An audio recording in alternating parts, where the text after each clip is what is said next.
Matt and Kate McDowell, everyone. Woo!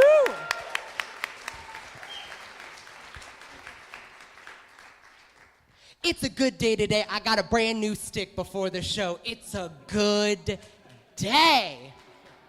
How ya all doing?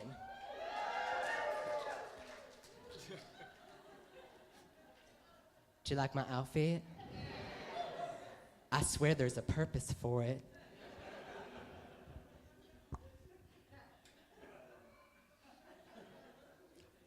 So growing up, one of my favorite children's stories of all time was Where the Wild Things Are. Yeah! Now, Max was a unruly and rambunctious child, and his mother sent him to his room without his supper. Crossed, for sure. Max broke free from his imprisonment by envisioning a new world for himself, an island filled with a community of wild things just like himself. Max then tamed the wild things, and he actually became their king. However, eventually, Max's heart yearned to know what real love felt like. And that journey led him across the sea to his home, where he found supper waiting for him, and it was still hot. How old are you?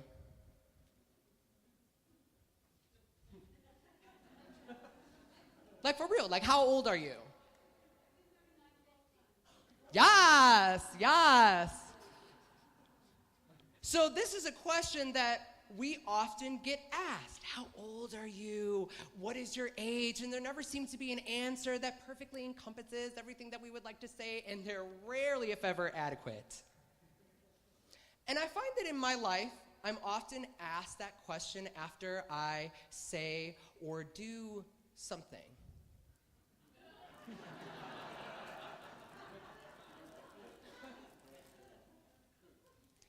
Like when you wear a dog suit on stage. And I never really knew how to answer that question, because it seemed to question the credibility of the statement, as if by answering, I was going through a trial. And if I answered a certain way, I would be deemed too young and I wouldn't know what I was talking about, or I was too old and just out of touch with what was happening. Or maybe they said it because they were so amazed and dazzled by what I said and did, which is nice. But it's also a little condescending, a little bit. So now I have the perfect answer when somebody asks me how old I am. Oh, are we using imperial or metric systems of measurement? No, seriously, what equation or classification are we using to ascertain that answer? Because, okay, pop quiz, how old is Chris? So my license says 30. This body, theoretically, is 30 years old, but I did some damage in my younger years, so I probably shaved some time off the top, so it's probably a little older than 30, but as of recently, I've embraced a raw vegan lifestyle and do a ton of yoga, so I feel like I have recouped some of that lost time.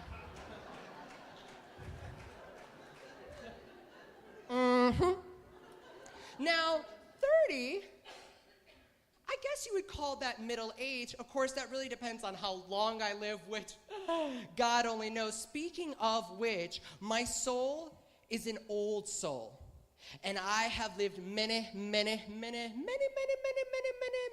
lifetimes. But I don't remember any of them. So does that still count? And I guess another barometer is the age of the person who is asking me the question of how old I am. Because depending on their age, I might be too young, too old, or somewhere in between. However, I'm not a tween myself yet. I have the taste of a preteen 13-year-old girl. So what does that say about me? I'm young at heart. But I've been told that I'm a really big kid, and yet I'm wise for my years, and Ginger's age gracefully. So make sure. So pencils down, what's your answer? And does the answer to that question really matter? So I was born under the sign of Gemini, which means that I am both wild and tame. Thank you. My wildness was an inconvenience to my parents. My tameness was a facet of my so-called goodness. I had no problem dreaming. In fact, I didn't really even think about it, and I didn't overthink my dreams, and I certainly didn't doubt that they would ever come true. I tamed the wild beasts of my world because I had courage, and I did it with my magical wand and the phrase, "Be still."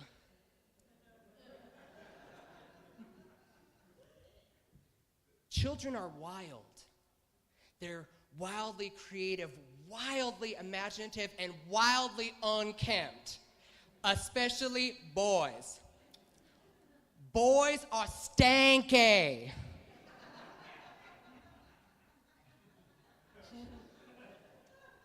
Whew, man, stanky. I used to spend hours outside in the depths of forests or in the midst of swamps, and I would come home, and much to the annoyance of my parents, I would be a mess. I would make a mess because I was messy. My room was a mess, still is. My wild ginger hair was messy, still is. And my emotional state most of the time was messy. But since I found the fine art of meditation, not so much anymore. I was messy. And I get it that I was obnoxious as a child. You know, it's that whole developing brain thing. But I developed a good sense of what was good and what was bad. And I was rewarded for that goodness because I learned the rules. I learned the rules of math and science, and I would say English, but grammar was an institution that didn't indoctrinate me with its constructs. I was a wild beast that was tamed with a magical ruler and the phrase, "Be still." You see, something happens to children. It's something I like to call the taming of the wild. And this taming of the wild is a behavioral modification program that is multi-pronged in its approach. Medication, propaganda, and physical beatings. Oh, your child is rambunctious? There's a pill for that. Is your child a little unruly? There's a program for that. Is your child out of hand? Well, we will whip them into shape. I bartered my dreams for reality. I traded in my unkemptness to be taken seriously. I monitored my behavior wherever I was at to be able to fit in. I was told to act my age, which was an instruction that I never really fully understood or grasped, and I was told that I just do not get it. And most of the time, I just shamefully felt out of place. Now Max and his beautiful band of wild things, they created spaces out of places where they felt like they belonged, and grasping onto some semblance of self, they existed without need of explanation. But spaces are tricky things, aren't they? Spaces are safe, yet they're separate. They are closed off, separated and closed off from one another, and we do not make space for one another. Oh wait, I take that back. We do. Please take a seat at the children's table and find new refuge in the old folks' home. These are the spaces that we create for each other. Oh no, I'm sorry, you're not welcome here. Only like-minded folks may enter. Although if you post something that I do not like, I'm going to unfriend you. And you know what? You cannot read my mind. We are not alike. We are one, but we are not the same. And that lack of sameness creates a fundamental distrust for one another that permeates the space between us.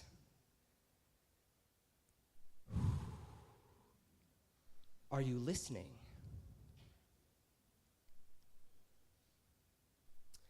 But that's really the problem, isn't it? Is that we're not listening most of the time. We're not hearing. Like small children, we have our fingers in our ears screaming la la la la la la la la la la la la la la la la la la. There's a lot of chatter and there's a lot of noise, and so much so that it's deafening, but we're not listening and we're not hearing. Like a child that scampers off into the blizzard without a coat on, or the politician that denies the wild cries of mad voters. We are not listening to ourselves, and we certainly are not listening to one another. We are not listening to one another. We have lost something, and we are trying to find it. What we have lost is a recognition of the sacredness of ourselves and seeing that sacredness within one another.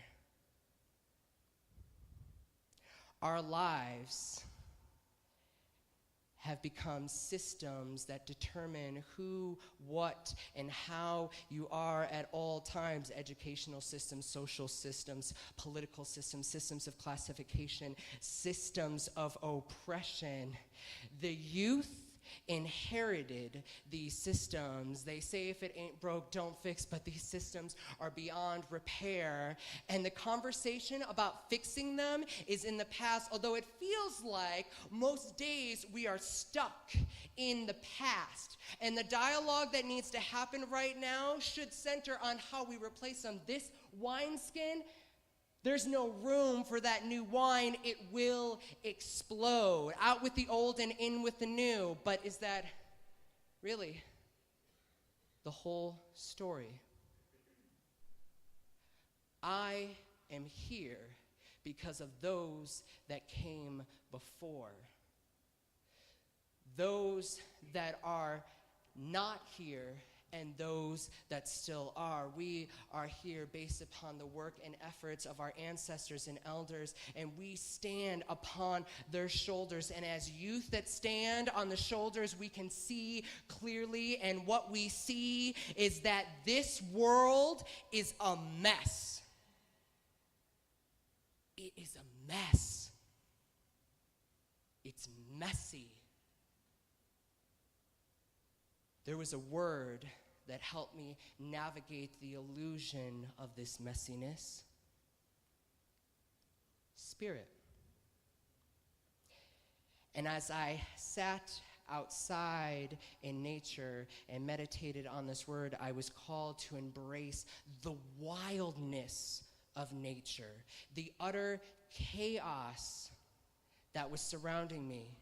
I realized that my tameness was holding me back, that my exploration of spirit was a journey of unhooking myself from the indoctrination that clung to my psyche like a scared child. Sure, the fire of the forge may have refined me, but am I too pristine now to allow myself to get dirty?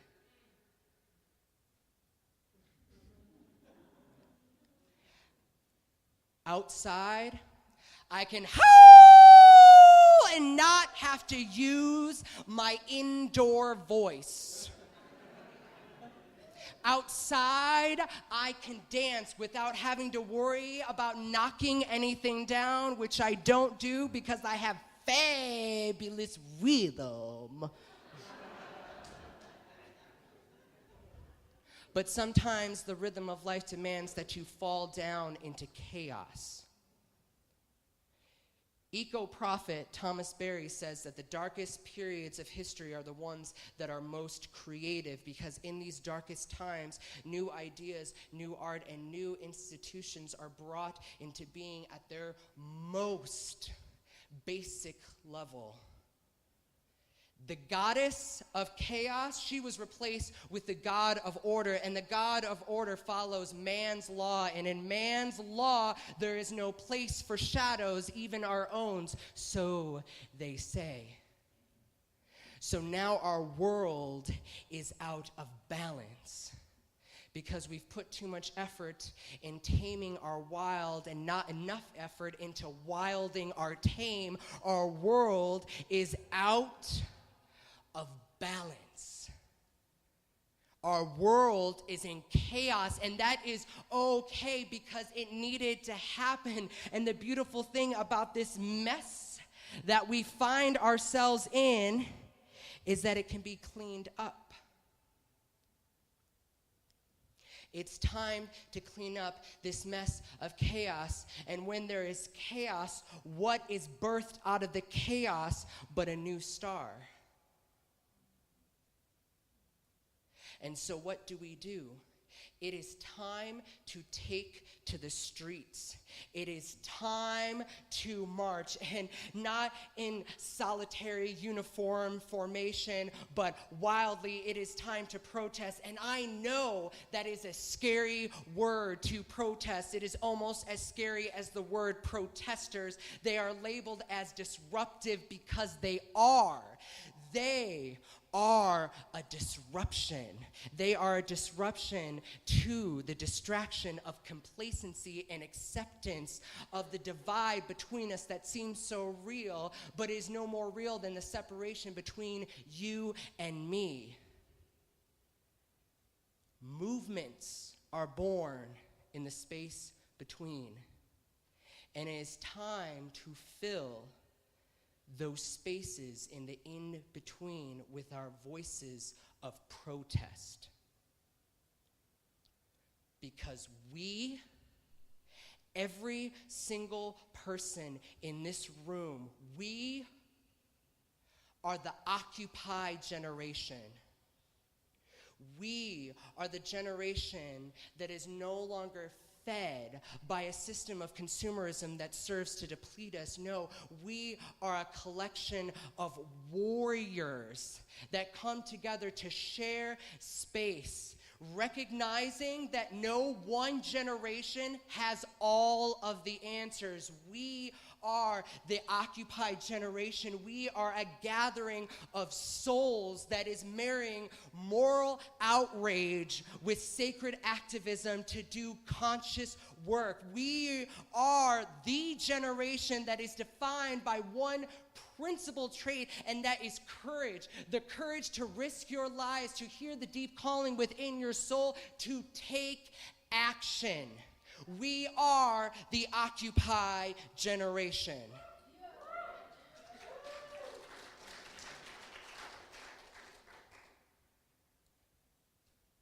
And we need help.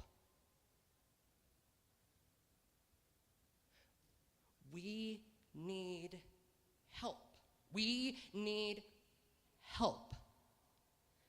Because a movement without purpose is just meandering. A path without direction is just paralysis, and a wound that has not healed still hurts. We need help, and we need each other.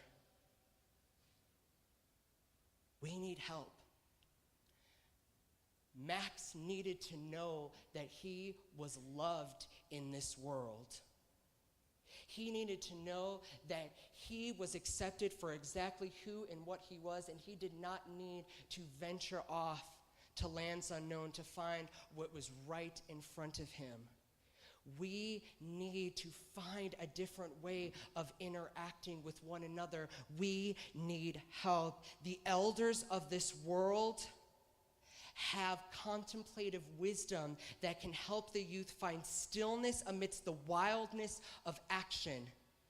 But this movement is a two-way streak, like the ebb and flow of the crashing waves, because the youth can share with elders unfettered joy, radical inspiration, and limitless imagination.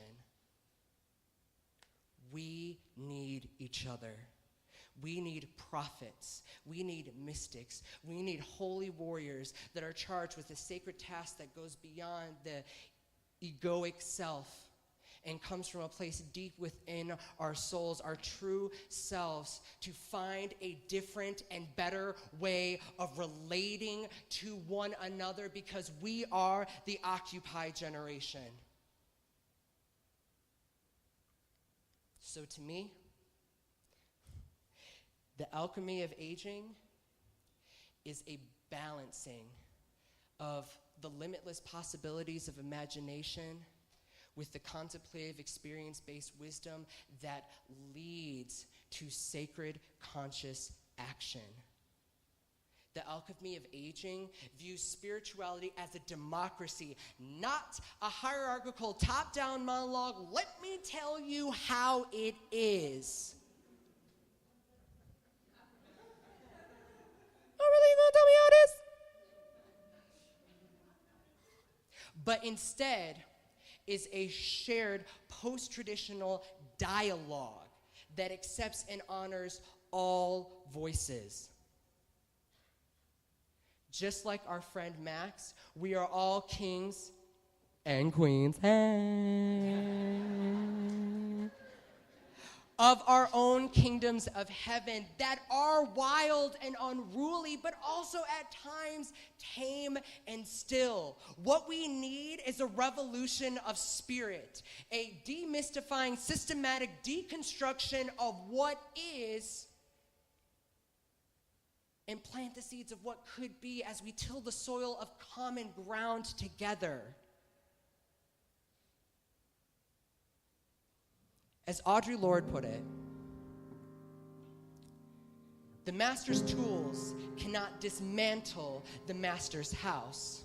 I mean, you may be able to beat him at his own game temporarily, but you will never find the genuine change you seek. And Lord, this intergenerational movement is seeking that genuine change. Because you see, ladies and gentlemen, when Max was imprisoned in his room, he didn't just dismantle his room. He dismantled his whole world. And then he built a new one. God bless.